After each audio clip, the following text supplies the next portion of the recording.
एक बार की बात है, एक गांव में एक कब्रिस्तान था। वहाँ एक सरकटा भूत रहता था। जो भी गांव वाला वहाँ से गुजरता था, वो भूत उसे पकड़कर अपनी कब्र में जमीन के अंदर खींच लेता था। एक दिन राजू नाम का लड़का वहाँ से जा रहा होता है, तभी आवाज आती है, ए राजू, रुक जा, मेरी मदद कर। ओ राजू। राजू जैसे ही पीछे की ओर पलटकर देखता है, उसकी आंखें फटी की फटी रह जाती है। कौन हो तुम? अरे भागो रे, मम्मी बचा लो, मम्मी। राजू भागता भागता गांव पहुंच जाता है और अपनी माँ को सब बताता है। राजू की माँ शीशा लेकर आती है और उस भूत को दिखाने लगती है। ये देख, इस शीशे में तुझसे भी ज्यादा ताकतवर भूत है, भूल गया? चल भाग यहाँ से। ए बुढ़िया, ये खिलौना अपने सजने और संवरने के लिए ही रख। इस शीशे में कोई दूसरा भूत नहीं, बल्कि मेरी ही शक्ल दिखती है। फिर वो भूत राजू को मुंह से उठाकर ले जाता है। अरे तेरा नाश मिटे, मेरे बेटे को ले गया, हाय हाय हाय, मेरे बेटे को ले गया। फिर भूत राजू को भी उसी कब्र में लेकर पहुंच जाता है और कब्र के अंदर और लोगों के साथ कैद कर देता है। अरे भाई भूत, मुझे यहाँ क्यों बंद कर दिया? अरे मोहन भाई, तुम भी यहाँ हो? अरे भाई राजू, इसके हिसाब से इसके दुश्मनों ने मारकर इसके शरीर के टुकड़े टुकड़े करके अंग अलग अलग जगह दबा दिए हैं। हाँ, अब तुम सब मिलकर मेरे उन सब अंगों को ढूंढो, नहीं तो तुम सब मरोगे और तुम्हारे टुकड़े करके दबाऊंगा नहीं, खा जाऊंगा। चलो ढूंढो जल्दी, जितना जल्दी मेरे अंग ढूंढ लोगे, उतनी जल्दी मैं तुम्हें छोड़ दूंगा। अरे पोपट समझे हो का? तेरा शरीर को पूरा करेंगे तो तेरी शक्ति बढ़ जाएगी, फिर तो तू हमें पक्का ही निपटा देगा। नहीं राजू भाई, हमें ऐसा नहीं करना चाहिए। नहीं, हम ढूंढ देंगे, लेकिन फिर तुम हमें जाने दोगे? हाँ ठीक है, तू कुछ समझदार लगता है। फिर भूत उन्हें कब्र से बाहर निकालता है और गांव वाले खुदाई करते हैं और उस सरकटे भूत के सारे अंग ढूंढ कर ले आते हैं और वो अपना शरीर पूरा कर लेता है। अरे गांव वालों, अब इसको अपने सारे अंग मिल गए हैं, अब ये अपने शरीर को देखने में लगा है। चलो मौके का फायदा उठाकर भाग लेते हैं यहाँ से। चलो राजू भाई, जल्दी भागो। फिर भूत गुस्से में अपने घर जाता है। वहाँ उस भूत का बड़ा भाई रमेश और उसकी पत्नी विमला दोनों मिलकर उस भूत की बेटी पर अत्याचार कर रहे होते हैं। चल री रीमा, जल्दी जल्दी झाड़ू लगा, फिर खाना भी बनाना है। तेरा बाप तो मर गया, तुझे हमारी छाती पे मूंग दलने को छोड़ गया है। चल जल्दी कर। ताई जी, मैं सब कर दूंगी, फिर मेरे पापा को कुछ मत कहिए प्लीज। रमेश विमला को अलग ले जाता है। अरे विमला, इसका थोड़ा ध्यान रखो, 18 साल की हो जाए बस, फिर सारी जमीन जायदाद मेरे नाम कर दे ये, फिर इसे भी इसके बाप के पास पहुंचा देंगे। ये सब देखकर भूत बहुत दुखी होता है और गुस्से में गुर्राने लगता है और उन्हें मारने उनके पास जाता है। विमला, मेरी बेटी को परेशान मत कर। लेकिन वो भूत जैसे ही उन्हें मारने लगता है, वो उसे भी पकड़ नहीं पाता और न ही उसकी आवाज कोई सुन पाता है। अरे ये क्या हो रहा है? मैं किसी को भी पकड़ क्यों नहीं पा रहा? रीमा, बेटी रो मत। अब मैं क्या करूं? भूत परेशान होकर घर से बाहर आ जाता है और दूसरे गांव वालों से मदद मांगता है, लेकिन वो भूत किसी को नहीं दिखता।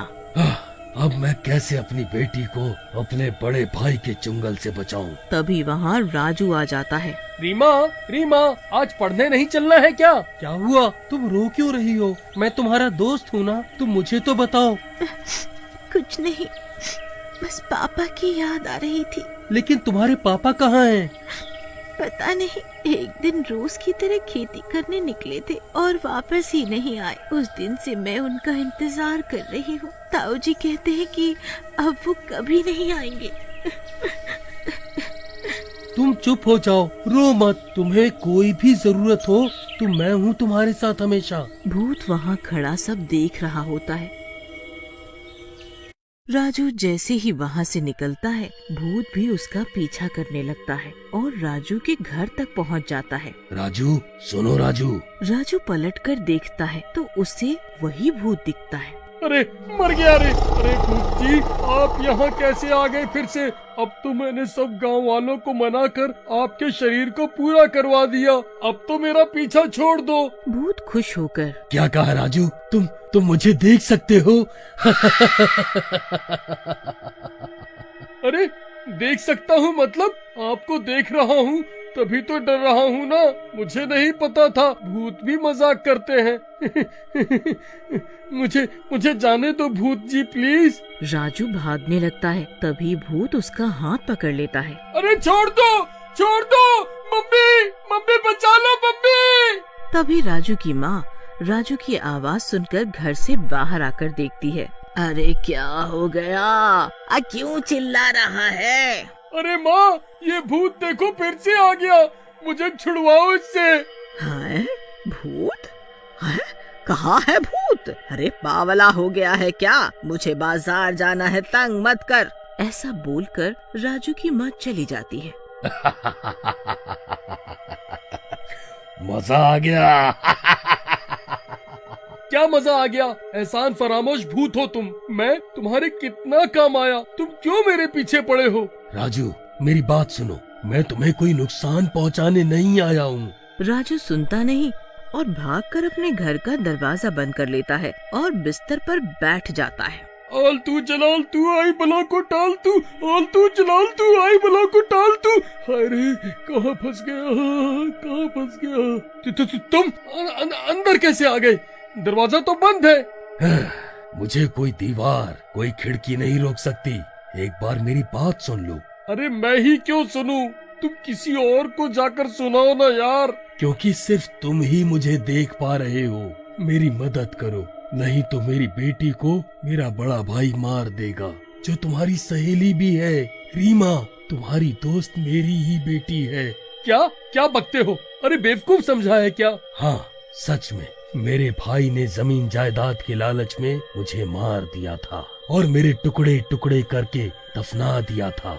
लेकिन मैंने पहले से ही सब कुछ अपनी बेटी के नाम किया हुआ था। अब वो 18 साल की होने वाली है। जैसे ही वो 18 साल की होगी, मेरा भाई रमेश उससे सारी जमीन अपने नाम करा लेगा और मेरी बेटी को भी मार देगा। राजू सब सुनकर बहुत हैरान हो जाता है। कई सालों से मैं तड़प रहा था। तुम्हारी वजह से मुझे मेरा शरीर मिला।